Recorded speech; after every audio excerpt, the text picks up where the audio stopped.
Départ du prix Grefful, nouvelle préparatoire au futur prix du Jockey Club.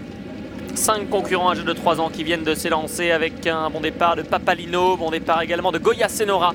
Le numéro 1 qui vient plutôt côté corde, Sound of Victory est repris par Christophe Soumillon pour peut-être laisser passer Roman Candle qui progresse à l'extérieur.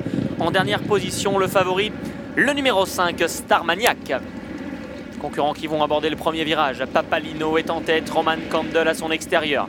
Goya Senora se retrouve en troisième, désormais plutôt côté corde, au moment où la course se reprend quelque peu. Du coup, Sound of Victory tire quelque peu. Starmaniac également se met à brancher à l'arrière-garde au moment de débouler dans la ligne opposée. Sound of Victory qui donne des difficultés d'ailleurs à son jockey Christophe Soumillon et qui garde le dos de Roman Candle. Pendant ce temps-là, Papalino a toujours l'avantage avec Christian Desmureaux en deuxième position. Roman Candle, Kazakh Godolphin est à son extérieur. Goya Senora, le numéro 1 et troisième à l'intérieur avec Jérôme Cabre. Sound of Victory s'est maintenant posé. Il est quatrième. En dernière position, c'est le numéro 5, Starmaniac, avec Maxime Guyon. La deuxième partie de la ligne opposée qui va bientôt prendre fin. Papalino est en tête, l'outsider de ce prix Grefful. En deuxième position, Roman Candle à son extérieur. Goya Senora est troisième à l'intérieur de Sound of Victory. Et toujours en dernière position pour les frères Vertemer, le favori Starmaniac qui patiente encore.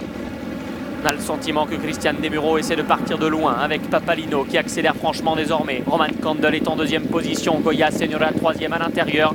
Sound of Victory ensuite quatrième et Starmaniac qui aborde la dernière ligne droite en dernière position. Dernière ligne droite donc, Papalino à l'avantage. Roman Candle qui accroît la pression à son extérieur. Sound of Victory tente de progresser. Starmaniac est en train de venir fort en pleine piste alors que Goya Senora n'a pas encore l'ouverture, mais il va maintenant la trouver à l'extérieur. Le Roman Candle qui attaque Papalino. Papalino qui repart toujours. Roman Candle en deuxième position. Starmaniac et Goya Senora qui tentent de s'épauler, refaisant du terrain ensuite devant Sound of Victory. Mais pour le moment, personne ne revient vraiment sur Roman Candle, sur Papalino qui essaie de bien se défendre côté corde. Roman Candle à l'avantage. Papalino qui ne lâche rien. Roman Candle qui cette fois-ci crée la décision aux abords du poteau et s'impose avec Mikel Barzalona. Papalino terminera ensuite deuxième. Troisième place pour Starmaniac devant Goya Senora et Sound of Victory.